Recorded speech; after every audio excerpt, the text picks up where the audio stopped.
Aloha, and thank you to everybody who's been communicating to me. Where are you? Are you okay? And all that. Listen, it is a very blessed feeling to know that there are people out there who really genuinely care about you. And, I feel for those that don't realize that you're loved and appreciated and so on. So thank you to everybody who has been communicating their concerns for me. I'm fine. I'm doing very, very well. I was in transition from Canada. I then was in Ireland for a bit, as those who watch my videos will know, and was in the UK taking care of some personal business. And I've now moved on to warmer climes. Thankfully, I'm feeling great and healthier than ever. For those that are concerned, just a quick note: Anthony Bourdain, I believe I'm saying his name, who apparently committed suicide recently. I always have to question when somebody like that commits suicide. I'll never accept that simply at face value. Of course, it's possible that he did, but from many accounts, he was a very happy man, very fulfilled life, had a seemingly fulfilling relationship. And I just wanted to take the opportunity to reiterate that there is simply no way that I would ever commit suicide. That's just not something I would ever consider doing. I love the challenges of life, quite frankly. I've spoken about this recently. I've had some real hard times. I haven't spoken about this at all publicly, but last fall I lost all of my material possessions other than what I was carrying with me. At that point, I was in Canada. There was a hurricane in Dominica, and I had put all of my things in storage and lost it all, including archives, photos that I had just by chance acquired in San Diego from a friend of the family who was holding them for my mother, who passed on several years ago. And these were photos of my childhood, of my mom when she was a child, and my father, and other family members. Priceless stuff. There's no way to replace it. That's gone. I also had a lot of tools, that I had managed to acquire with money that my mom had left me when she passed on. Makita tools, and also had a couple of computers, including a MacBook Air, which was my mother's. Lost that. Clothes, that I've accumulated over all the years, including clothes that was purchased by people very close to me, including my mother.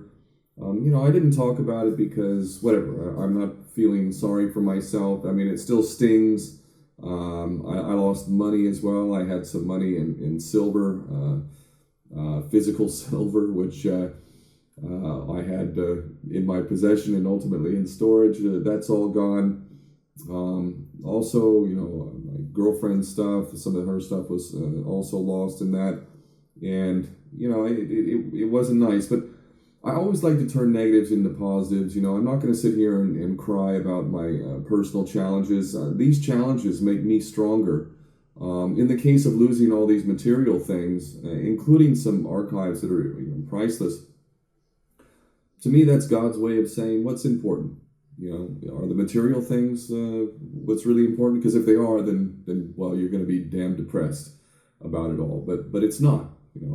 Of course, I want material things to a certain extent. I need to have the camera that I'm shooting this on right now, the computer that I'm going to process and edit the footage. There are some things materially that I require to do what I do, and I'm blessed enough to have what I need. So anyway, I'm never going to be suicidal. That's not going to happen. And no matter how hard the challenge is, a broken heart, a loss of material things, betrayal, these things have always made me stronger. And I would really encourage people to try and take the negatives of life, because we're all experiencing them. Is there anybody out there who's having only a great time? Come on, don't bullshit. Everybody is experiencing real challenges right now, not least of which the Palestinian people. I want to make a quick statement about Palestine. And also, before I forget, because I always speak from the heart, I really don't script things. Sometimes I leave stuff out. I'm going to be doing some videos more regularly now. I have a little studio set up here to do that. I'm never going to try and develop a massive YouTube channel and put out the content like so many people. There's great analysts out there who are doing incredible work informing the public about details of the latest issue, the latest false flag, the latest, corrupt political decision, whatever. I admire these people, I respect these people, but to be honest with you, I'm not catering to those who are looking for that kind of information anymore. Really, I want to speak to those who understand enough to know that really it's time to do something about it. With regard to Palestine, this leads me to how I feel about Palestine. It has become rather vogue, actually, to support Palestine. I mean, it's changed a lot since I first became interested and involved in Palestine. Really, that was in the early 2000s. And at that time, especially the American public was completely brainwashed. Many still are. But, it was, the poor Israelis, they don't have a partner in peace. And those fanatical Muslims in the aftermath of 9/11, they all just want to kill us. They want to drive all the Jews in the sea. And again, these arguments still persist. But the awareness of the injustice the Palestinians have experienced is much greater now than it was back then. And it's become actually kind of vogue with the kufiyas. You wear your kufiya, you look really cool, and you're supportive of Palestine. And that's not just try and say don't wear your kufiya, wear it. But let's not make any mistake here. Some people do indeed exploit causes for their own benefit. And I believe Palestine still very much serves that purpose to a great degree. And this is why I initiated something for the Palestinian people many years ago. Back in really 2008 is when I initiated it, after being part of the Free Gaza mission, where we arrived with 2 boats into Gaza. This is the first time in 41 years, truly historic that we did it. Only by the grace of God, in my opinion, did we actually make it. And while I was in Gaza, I really listened to them. And what they were saying was that we don't need more aid. That's not what they were saying, And while the solidarity being expressed is important, the people definitely do appreciate that. Physically, materially, on the ground, they need more than just that solidarity. And what they really told me, and which they've been saying for those who've been listening, is they need freedom of movement, of course. They're locked in a concentration camp, so they need freedom of movement. But they also desperately need, and this is not a really vogue or popular thing to say, but it's what the Palestinians are saying, and it's what they need. They need to be able to import. They need to be able to import goods that they cannot produce and don't have access to within Gaza. They need to import items such as machinery, raw materials, and things like that, where they can rebuild and ultimately develop their own economy. And they need to be able to export. Now, only when they can import and export can they stand on their own 2 feet. And they are amongst the largest recipients of so-called aid in the world. And how's that working out for them? It's not working out very well, is it? Yet we've got all these NGOs and all these aid workers and charities and whatnot, which are making quite a bit of income from the problem that they benefit from, not really dealing with the root. And the root is the inability to travel, to freely travel, freedom of movement, and to import and export. Now, I initiated something called Aloha Palestine, or Trade Not Aid, and studied international trade for several years, which is not my interest. That's not my passion. International trade is not my passion. But I decided to commit to trying to help the Palestinian people, not just by raising awareness and speaking the truth, but physically in response to what they need. And so I initiated Aloha Palestine, and it was going extremely well. It really was. I was working with the Samuni family, who I became very close to. We bought an 18-ton truck with funds that I had managed to raise. We had actually been traveling the UK, and were doing incredible things, acquiring industrial quality sewing machines, textiles, and other products that would be very valuable to export to Gaza, to Palestine, to import from their end. And everything was going very well, but unfortunately my enemies, and then why did I do it? Why am my background is not international trade. I became somewhat of an expert on the subject. I learned about the Euro-Mediterranean Partnership. I hired a shipping broker to find out what are the costs to have a ship, all of the costs, a lot of costs associated with that. It cost me a lot of money, actually, to be able to get all the numbers. I developed a huge database of information, got legal advice both in humanitarian law, maritime law, and very importantly, trade law, international trade law, extremely valuable opinions. I learned a lot about international trade, and we were making great headway with Aloha Palestine. But, one thing led to another. I mean, the bank account was shut down, with the Islamic Bank of Britain, no less, which was underwritten by Lloyd's. So really it's Lloyd's, unfortunately. And people who got close to me, whom I trusted, mistakenly trusted, totally betrayed me, literally stole the resources of the company, a nonprofit social enterprise registered with Companies House in the UK. And they stole the resources. I immediately informed the police, gave them all the evidence of the theft as the director of the company. And at the end of the day, the UK police then arrested me for fraud based on the accusation that I had told the people who had stole the truck and all these resources. They claimed that I had said I was the head of a charity. And then they found out that I was the director of a company. And that was the fraud. It was so beyond absurd. I was even on BBC Hard Talk and literally said I'm not in a charity on BBC Hard Talk before I was arrested for this. So on international television, I had made very clear that my focus was trade, not aid, and that I was not into charity. And yet I was arrested for fraud because apparently I told people who betrayed me and stole the items that were the assets of the company that I was director of. I told them that I was the head of a charity.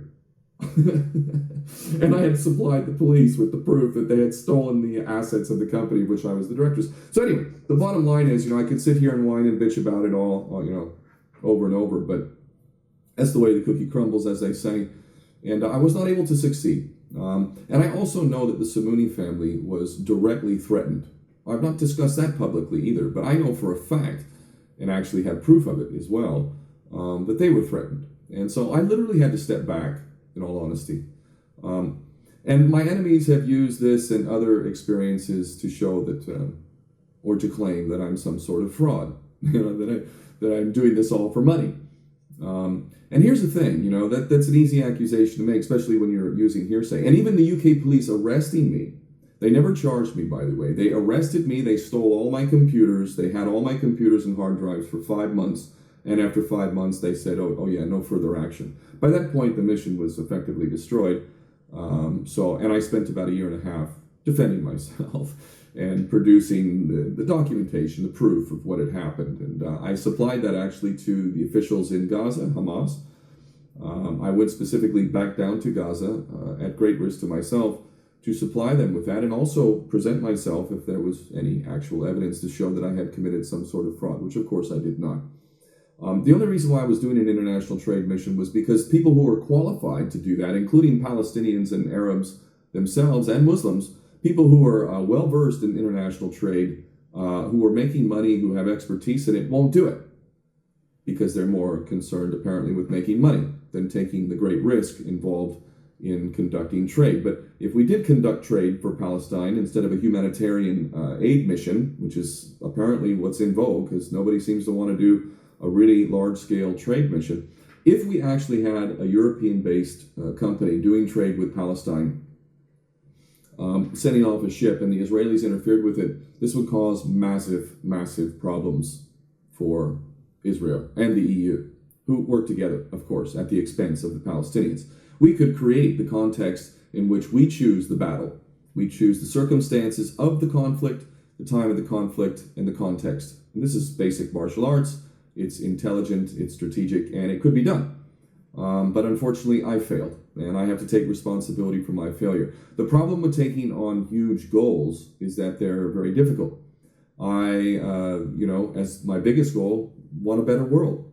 I'm very serious about that, and I still have a plan, and it is coming. But that's a big goal, I have a smaller goal, And I'm going to talk about that. So anyway, that's my thing about Palestine. I want to make, for the record right now, for those of you who watch this much of what I'm saying, I have tremendous valuable information, including legal opinions, research, shipping broker estimates on cost of operation, and all sorts of stuff that's extremely valuable. I have handed that over to more than one person to say, if you want to do something with it. And I'm looking to even put it out there for the public domain. Listen, it doesn't need to be me who needs to direct a company that could do this. Anybody who's got the courage, the intelligence, and the will, and especially if enough people get behind it, it can succeed. And this was always my problem as well. My enemies knew my plan better than my allies, because everybody who's supporting Palestine, apparently thinks that humanitarian aid is the answer. Or at least that's where a lot of the focus is, or boycotting. As if we're going to boycott Israel into, bankruptcy. For Christ's sake, it's the Rothschilds feed them. They don't even need to genuinely earn income. They can just have it all placed in their accounts, for Christ's sake. So while I support not buying their products and, cultural boycotts, that's the bare minimum we should be doing. There should be no, oh, I'm so great, pat myself on the back for doing the bare minimum. We should be doing more than that. And I would argue that this is very much manipulated by the powers that be, controlled opposition. Let's put all our energy in shit that really ain't going to make a huge difference or any significant difference for the Palestinians. And I feel horrible for the Palestinians. They are my brothers and sisters. I am a Palestinian citizen, naturalized according to law. And the Palestinians have every right to bring on people and naturalize them. That's the right of a nation. So that's what I have to say about Palestine. Take it for what it's worth. One last thing, I have a smaller goal too. I'm getting healthier and healthier. I'm actually doing a workout routine. My diet is really superior right now. Some people have commented on my health and whatnot. Look, I'm healthy as hell. Really, seriously. Where I am right now, I have access to the sun. I'm actually practicing martial arts training, a goal, a dream of mine for a while. I'm actually doing that in an incredible way with some amazing people. And I'm feeling strong. So don't worry about me or my health or even my safety, for Christ's sake. At the end of the day, when it's our time, it's our time. You could be as safe could be. You could be as cautious as anyone, and you could slip in the bathtub, hit your head, and it could all be over. There are risks to taking on the powers that be, but what's the risk of not doing what your heart tells you to do? What, losing respect for yourself and living a long life? What the hell is that worth? So I feel sorry for the people who don't follow their heart, who don't have the strength or courage to do what their heart tells them to do, And I, in my own way, am trying to encourage you to find that strength and to realize that we have power. We have the ultimate power. We can and will create a better world. It's up to us. And I'm very optimistic. I remain very optimistic.